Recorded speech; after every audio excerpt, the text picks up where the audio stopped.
रज़ीना क़िस्मतल जब्बार फ़ीना लना इल्मुन वलिल जुहाली मालूम। Assalamu alaikum friends, welcome in my class. I am Asif Ali from the Castle Academy platform. We have here a question that what is a grammar? We study about and understand importance of the grammar. So here we go. We have a definition. English grammar is the science which tells the traditional way of usage of words, their forms and their relations in the sentence. Rules for reading, writing, speaking and understanding a language are called grammar. Dear viewers, English grammar एक science है जो अल्फाजों को रवायती तरीका बयान करता है। Dear viewers और उन्हें जुमलों में आपस में ताल्लुक़ को ज़ाहिर करता है। ग्रामर किसी ज़बान के इस्तेमाल के क़वाइद हैं। ग्रामर वो तरीका है जिनसे जुमले बनाने के लिए अल्फाज को एक साथ रखा जा सकता है। फॉर एग्ज़ाम्पल ड्यू रूल्स से यहाँ पे हम जुमले में सब्जेक्ट वर्ब ऑब्जेक्ट, अब यहाँ पे पहले हम सब्जेक्ट को रखते हैं, फिर वर्ब को रखते हैं, फिर ऑब्जेक्ट को रखते हैं। ये हमें ग्रामर बताता है कि भाई जो जुमला बनता है वो अल्फाजों से बनता है, लेकिन उन अल्फाजों की भी एक तरतीब होती है कि पहले आपने क्या रखना है, उसके बाद क्या रखना है, उसके बाद आपने कैसे उसको कंक्लूड करना है। तो इसीलिए ये हमें क़वाइद और रूल्स हमें ग्रामर सिखाता है। जैसे मिसाल, they drive a car, we operate a computer. Note, grammarians determine positions and function of term and verse.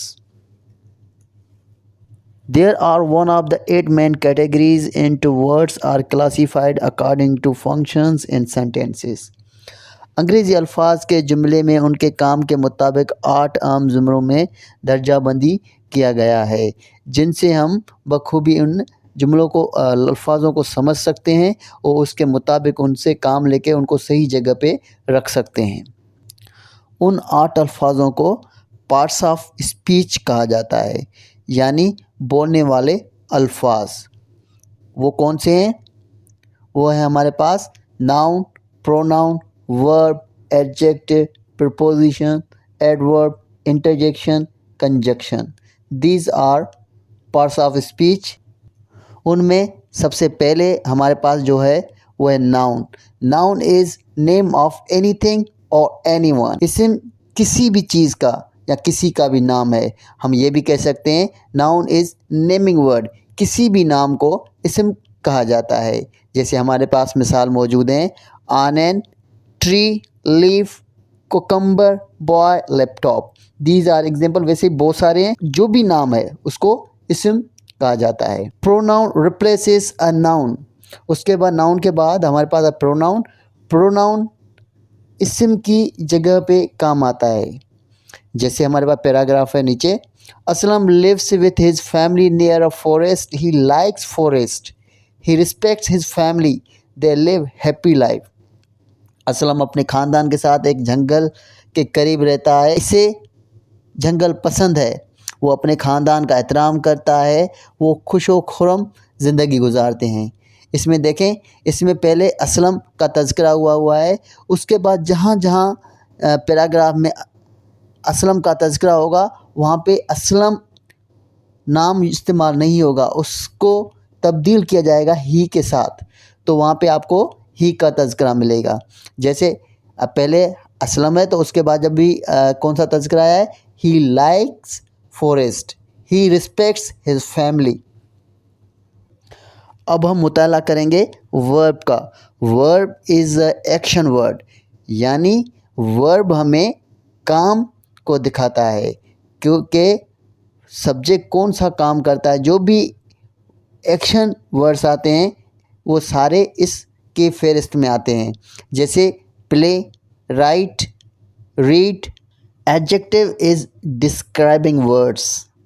सिफत किसी इस्म की खूबियों और खामियों को बयान करते हैं, यानी सिफत हमें क्वालिटी, डिसक्वालिटी बताता है इस्म या ज़मीर की। जैसे हमारे पास मिसाल मौजूद है, lazy, sharp, nice, good, bad, smart, inactive, active. These are words which show quality or disquality of a noun or a pronoun. An adverb is a word that can modify or describe a verb, adjective, and other adverb. ज़रफ़ एक ऐसा लफ्ज़ है जो किसी fail, सिफ़त, दूसरे ज़रफ़ या पूरे जुमले में तरमीम या वज़ाहत करता है।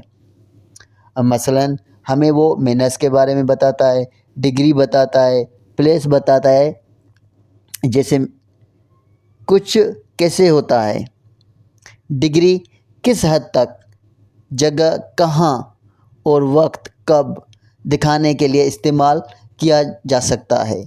Preposition. A preposition is a word that shows the relationship between a noun or pronoun and other words in a sentence. Preposition एक ऐसा लफ्ज़ है जो इसम या ज़मीर और जुमले में दूसरे अल्फाजों के दरमियान ताल्लुक़ को ज़ाहिर करता है। यानी ये Prepositions often indicate location, direction, time और manner. यानी preposition जो है ज़्यादातर इंडिकेट करता है, ज़ाहिर करता है लोकेशन को, डायरेक्शन को, टाइम को या मैनर्स को। An interjection expresses strong emotion, surprise और sudden exclamation. Interjections are often stand-alone words or short phrases, and they are used to convey the speaker's emotions और reactions. Interjection मजबूत जज्बात, हैरत, ताजुब, अचानक मिलने वाली खबर पे हैरत का इजहार करते हैं। Interjection अक्सर अलग अलग अल्फाज या मुख्तसर जुमले होते हैं और उनका इस्तेमाल बोलने वाले के जज्बात या उनके रद्द-ए-अमल को ज़ाहिर करता है या बताने के लिए इस्तेमाल होते हैं। डियर व्यूअर्स, जैसे हमारे पास मिसाल मौजूद हैं, wow that was an amazing result, oh no I forgot to bring my notes, well I wasn't expecting that, oops I spoiled my tea. Dear viewers, आप यहाँ पे देख सकते हैं कि किस तरह से सारे जुमलों में एक्सक्लेमेशन मार्क्स है जो ताज्जुब और हैरत को ज़ाहिर करती है। जैसे पहले जुमले में वाओ का इस्तेमाल हुआ है, जैसे wow that was an amazing result, ज़बरदस्त, ये एक हैरत अंगेज़ नतीजा था। तो देखा आपने कि किस तरह से इंटरजेक्शन काम करता है।